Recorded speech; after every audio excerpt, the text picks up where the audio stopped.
My mind was absorbing all the new information Hope had presented. Hope did not look like it, but he was smart. Though, some words were not clicking with me. "What do you mean by, when push comes to shove?" I asked. "When the army finally decided to obliterate the whole town with their remaining forces, some people will rebel, right? The boss's group is an example. The people of the town would have to fight for their lives against the army." I looked down at the map. "And those people who did not want to fight would have to hide." I see. It made sense to me. I got the general idea of the whole thing. Wait. Mommy and Daddy would not be fighting, that I'm sure. So on the day the army attacks the second time, they would be hiding. Hope looked up with his eyes widen. "You mean to find them when that happens?" He looked at the map thoroughly. "Where's the safest place of the town?" I asked Hope with gleaming eyes. "Aside from Boss's hideout, that would be these places. These two locations are the most ideal hiding spots." Hope pointed at two areas inside the map. I looked at it. The locations were at the east. They were not that far from each other. I had never analyzed a map before, but I could tell they were nearby. The abandoned mine and the town chief's villa. Assuming the bombing that happened the other day had affected the villa, it's the mine we should look into. It's impossible for the villa to be unscathed. The army would have targeted that place first. But it's also possible that the army didn't care about that, and just bombed the town randomly, I said. Yes. It's 50-50. But we can check them both.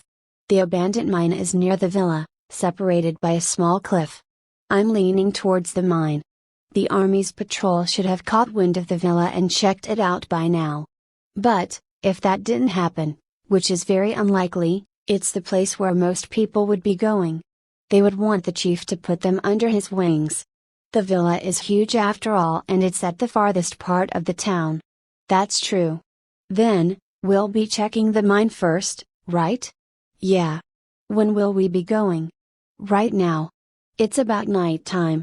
We can take shelter somewhere nearby before night falls, I suggested. Yeah, I'll grab some food and water before we head out. There's a school bag inside your room, we could use that. You get anything you want. Anything you find necessary. Upon hearing that, I immediately grabbed myself a storybook and a notebook from the bookshelf at the parents' bedroom. My blue scarf was warm. I brushed my hand over it to feel its warmth. Hope had an additional layer under his blue-collared shirt. The abandoned mine was a few kilometers away from the house that we'd been residing, so it would take us 2 hours at most by feet. But we were not planning to go there immediately. Is this place fine? It's a small convenience store, suggested Hope. I squinted at it. The place seemed fine, despite dozens of buildings around us were crushed or reduced into rubble. Another store stood beside it was all right, but the shutters prevented us from going anywhere inside it. We decided to head into the convenience store named Genius and settled there. I opened the door and took a step inside the dark store. "Hey, are you guys outsiders?" A woman's voice made us shrieked. It was already night, and the store had no light, so we did not notice any sort of presence. We never thought some woman had made that store into her hideout. I looked at her closely and sighed. She wore a thick, red shirt under her brown winter jacket, paired with baggy black jeans. "No, we're not from outside. We're the same as you, the people of this town," explained Hope. "I see. I'm sorry if I startled you." "No, it's fine," I assured her. She smiled. "There's not a lot of children in this town." She offered her hand. "I'm Luca." I reluctantly took her hand. It was warm. "I'm Ava." I'm Hope." My, what interesting names you both have. Come on in. It's cold outside." We took her invitation and went inside, away from the cold night. Inside the store's office, there were a little girl and a thin man.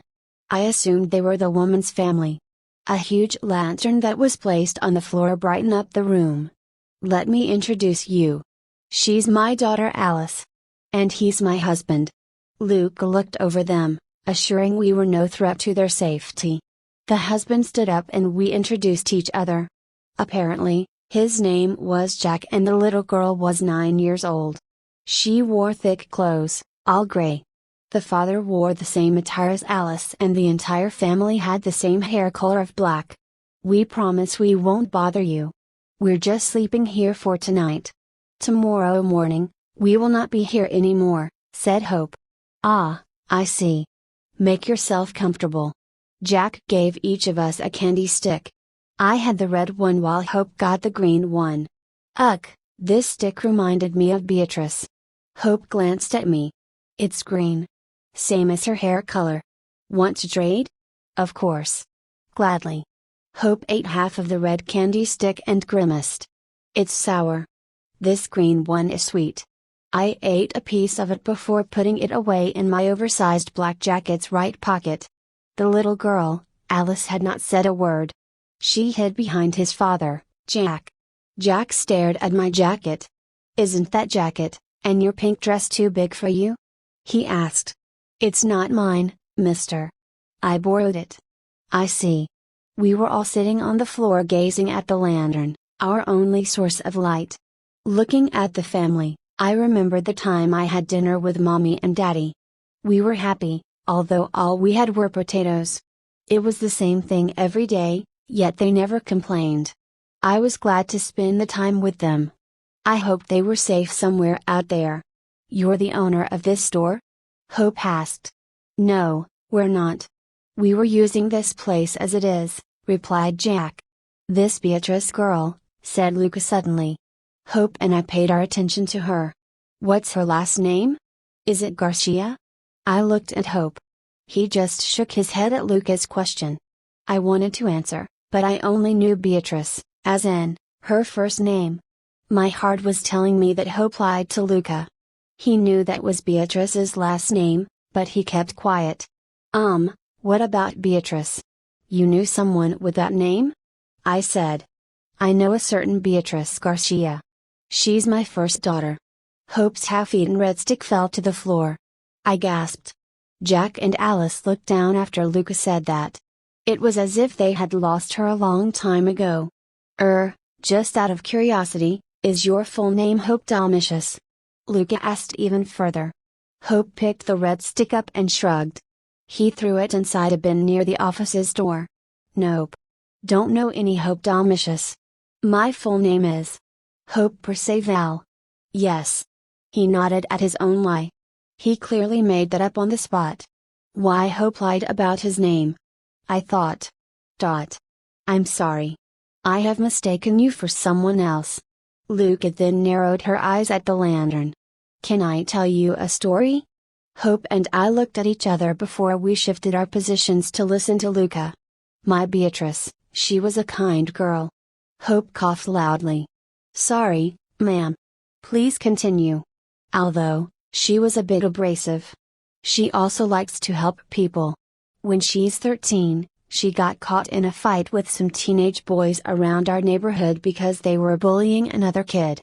I remembered the kid's name was Hope Dalmatius." Luca smiled at Hope before continuing her story. "He was a shy boy. People liked to play pranks on him. But when Beatrice was there, she would always, almost certainly, protected him from them. Beatrice always talked about him when she had the chance. I laughed when she said she wanted the Hope kid to be her brother." Luca stopped. She was considering to not continue the story after that. "She died about 4 years ago," said Jack all of a sudden. Luca wept behind both of her hands. "She went into the jungle at the edge of town by herself and had not returned since. We even asked for the town chief's help to search for her, but she was nowhere to be found," explained Jack sadly. Luca was shaking. "It's my fault. She ran away from our home to the jungle. If I had stopped her then, all of this would be honey." "It's not your fault," said Jack. He hugged Luca, and Alice joined in to hug her mother too. "Let's go to the store's front," Hope said to me. I agreed and both of us were out of the store's office and were looking at the different snacks lined up along the shelves. "Why do you lie to them, Hope?" He was looking really hard at a snack, trying to figure out its name in the darkness. "I don't know. When I heard the name Beatrice, I just felt uneasy." Did Beatrice's mother told the truth? She did. But there's another side of the story that she didn't know. And, what is that? After Beatrice had made the boys go away, she later beat me up without anyone knowing. And on any other day, she did the same thing over and over. She's a two-faced demon. I hate her. Hope opened the snack he held in his hands and munched it in his mouth. I ate the remaining piece of the green candy stick. Her mother said she ran from her home. I wonder why? Who knows what she thought at that time. Yeah. We slept at the storefront later that night. I used the school bag I had brought with me as a pillow. It was a bit cold, but I slept throughout the night peacefully. We woke up at dawn and had a few snacks as breakfast. Silence filled the store's office as we all ate. I'm sorry, I apologize to the whole family. Why are you apologizing, Ava? You did nothing wrong, said Luca. No, I made you cry yesterday. I made you told us that story. We shouldn't have agreed on that. Luca glanced at her family members. No, it's fine. I'm just a bit emotional. That's all. You know how things are going right now. It's pretty bad for the town. There are people fighting the army right now, I convinced her. Yes. That's true. I just hope all of this will be over soon. The young girl, Alice, went over to her mother's side after she'd finished her food. Hope, called Luca. Yes? May I ask you a favor? Hope looked at his food. He put it away and met Luca's gaze. I'll see what I can do. Luke nodded. After the army leaves this town, if that even happens, can you take me to this Beatrice that you spoke of before? Chapter 13. Extermination Hour. Hope and I were getting ready to leave the store and made our way to the abandoned mine on that same day. I managed to write a little bit in my notebook after we all had breakfast. The events that happened from the first day the army attacked up until this day were all recorded inside that notebook. Luca and her family were discussing something in the store's office as I pulled out a map from inside the school bag. Mansell Island, Canada. The year 2031, I muttered. I was looking at the map Hope had brought with him. The date on top stated the year the map was published, which was that same year. Yeah, our town, Rygris, is in the middle of this island, Hope said while checking the items inside my school bag. Ava, you didn't go to school, if I'm correct? I shook my head. No, I have friends who go to school. Mommy said we didn't have enough money to send me there, so there's a lot of things I do not know. I'll teach you sometimes. Yes. I liked reading storybooks. All of the books that I have read were borrowed from my friends, and it was the only way I learned and gained knowledge. I held my eyes back onto the map. There's nothing on this island. There are mountains and hills, and our town. Oh, there's this port. The Mansell Island was uninhabited for a long time. It was originally home to a reindeer reserve. The year 2021, the corporate United, who govern the 2/3 of the world right now, invaded Canada. Mansell Island was a victim of a large-scale weapon the CU had used during the war that lasted only a few months. The island was deserted then, even after CU had full governorship of Canada. They ignored this island completely, including a few other islands in the Canadian Arctic archipelago. Hope put a bottle of water into the school bag. I closed my eyes. Then, some people moved into this island, I suppose? They started to live here, and more people came. Yeah, that's basically it. The CU handed this island to someone willing to take care of it, and that person is our town chief. We're our own country, you could say. A nameless country robbed of everything. Oh, I know. We could name it the Mansell Island Country. I said proudly. You're not wrong. You can change the entire name into, for example, the country of Mansell, something like that. Or just stick with Mansell Island. The town chief didn't bother about it. Hope nodded when he was sure everything was in place. Is your wound okay?